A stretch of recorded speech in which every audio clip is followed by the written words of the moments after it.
السلام عليكم. قبل ما أبدأ حكاية النهاردة عايزة أشكر أستاذي دكتور مؤمن سعد، مدير عام الإدارة العامة للرقابة على المنافذ، على دعمه الجميل وتصحيحه اللطيف وحرصه إن أسماء الملوك والملكات تنطق بشكل صحيح حتى لو كان الاختلاف بسيط. وعايزة أقول حاجة، إن اللغة المصرية القديمة اللي هي الهيروغليفية ما كانش فيها تشكيل زي العربي، فأحيانا لما بنيجي ننطق الأسماء بننطقها باختلاف بسيط. يعني مثلا النهاردة أنا طول الفيديو هكون بقول حتب حرص، هي اسمها الصح حتب حرص، فعايزاكم بقى تعتمدوا الاسم ده طول الفيديو. شكرا. نبدأ جولتنا النهاردة مع البيج بوس الحقيقي بتاع الأسرة الرابعة، الست اللي لو كانت عايشة لحد النهاردة كان زمان الفولورز بتوعها بالمليارات مش بالملايين، بس مش عشان ترند، لا عشان هي الترند نفسه. الملكة حتب حرص، الاسم اللي شكله يبان بسيط لكن وراه تاريخ متشال على كتاف ست واحدة، ست مصرية أصيلة. ودي مش مجرد ملكة، دي الوصلة اللي لولاها كان الطيار هيقطع عن تاريخ مصر القديم كله. بصوا بقى عشان ما نتوهش في شجرة العيلة اللي كلها دهب دي، أبوها الملك حوني آخر ملوك الأسرة الثالثة، يعني كان معاها مفتاح العرش الأصلي.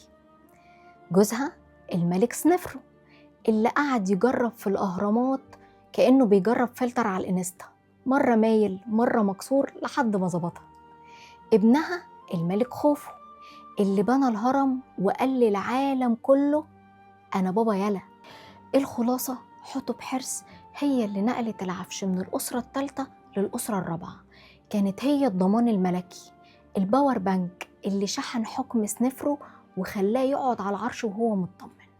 بس استنوا بقى عشان الموضوع مش سهل كده، في خناقة علمية شغالة بقالها سنين بتقول هل حتب حرص بنت الملك حوني فعلا ولا لأ؟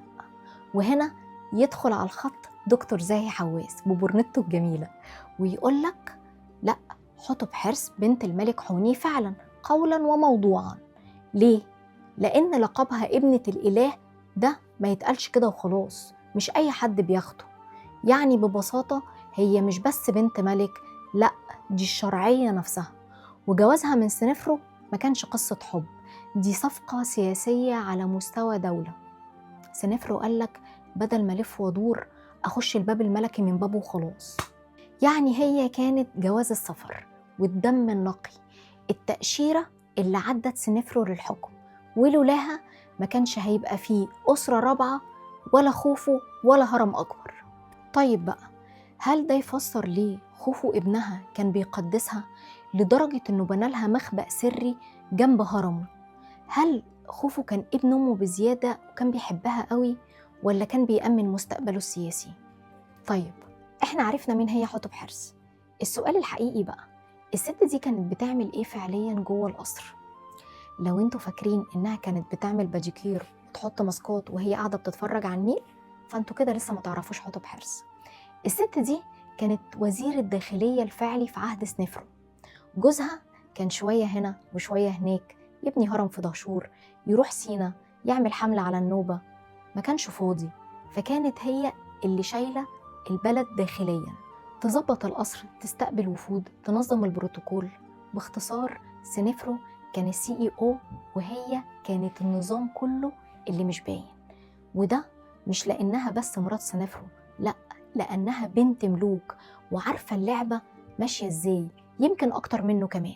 نيجي بقى للدور الأخطر، الأم مع ابنها خوفو.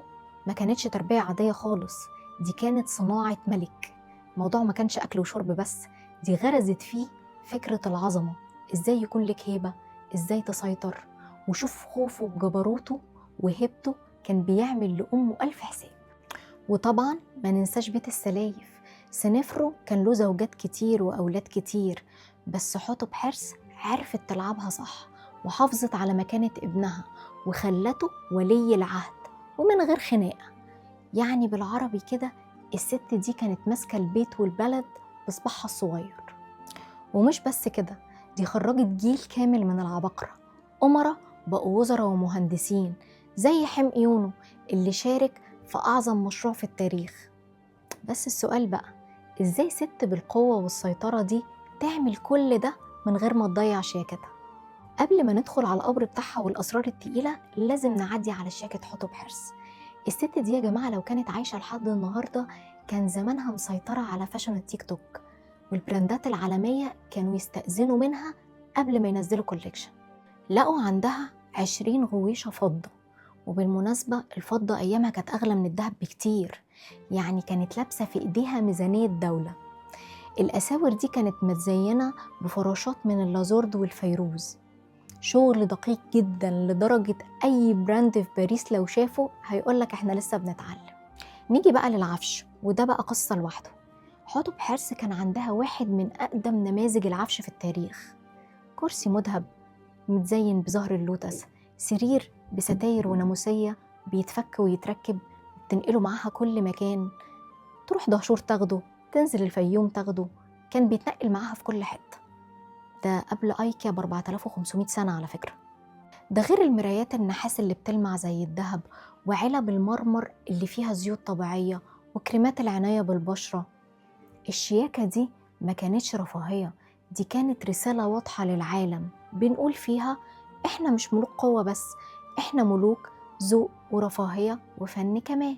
كانت ست بيت درجة أولى بس على مستوى ملكي، كانت بتشرف بنفسها على أدوات المائدة والمطبخ الملكي اللي بيتنقل معاهم من مكان لمكان، كل حاجة محسوبة وكل تفصيلة متظبطة.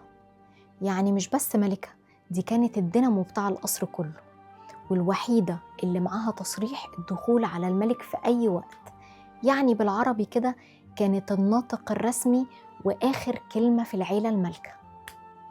وده يخلينا نفهم حاجة مهمة جدا، حتشبسut ما كانتش مجرد شخصية في القصر، دي كانت واحدة من أوائل الناس اللي رسخت فكرة إن العيلة لازم تفضل مع بعضها حتى بعد الموت.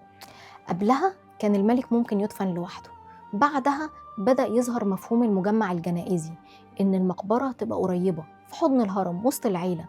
وعشان كده مقبرة حتشبسut كانت جنب هرم ابنها خوفو، مش صدفة. بس السؤال اللي يكسر كل الصورة المثالية دي، إزاي ست كانت مسيطرة على كل تفصيلة في حياتها كده تختفي فجأة وتسيب مقبرة مليانة كنوز لكن فاضية؟ تخيلوا يا جماعة، في الوقت اللي الملوك كلهم كانوا بيفكروا في نفسهم بس، خوفو خصص جزء كبير من مجهوده وميزانية الدولة علشان يعمل بيت أبدي لمامته ملوش مثيل. وده يخلينا نسأل، يا ترى حتشبسut عملت إيه مع خوفو وكانت بتربيه إزاي علشان يطلع بالوفاء ده كله؟ خوفو خباها في بير سري عمقه 30 متر تحت الأرض، بس الصدمة لما فتحوا التابوت سنة 1925 لقوه فاضي. طب راحت فين ست الكل؟ دكتور زاهي حواس بيقول لنا الزتونة في الموضوع ده، الموميا غالبا اتسرقت من زمان، والوزراء خافوا من غضب خوفو فضحكوا عليه ونقلوا التابوت فاضي وقالوا له كله تمام يا جلالة الملك، ماما في الحفظ والصون.